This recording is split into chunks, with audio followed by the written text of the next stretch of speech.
გულწრფელად მინდა ჩემს გამწერეს ვკითხო. აი თმას მოვიხსნი და ვაიმე, კარგი რა, ესეთი პუწით როგორ უნდა იარო. დავიგზავნე თუ კარგი რა, რაღა დროს თმის დაგრძელება არის. წამწავებს არ გიხდებოდა ეს წამწავები, სადაც გიხდება ეს წამწავები, გამოიპრანჭები, ფუფ, გიას ურემლაშვილი. ვაიმე, როგორ მიყვარს გიას ურემლაშვილი, როგორ ერთმანეთს გავხართ.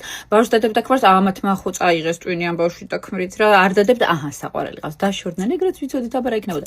შენნაირი დასალაგებელი სახლი ჩემს ცხოვრებაში არასდროს არ მეკნებოდა. ვაიმე, რა კარგია რომ დასალაგებელი სახლი გაქვს, მე დასალაგებელი მაქვს სახლი. დიასახლისად არ ვარგი ხარ. ოხ, კარგი ახლა ამდენი დიასახლისობა ვის გაუგია.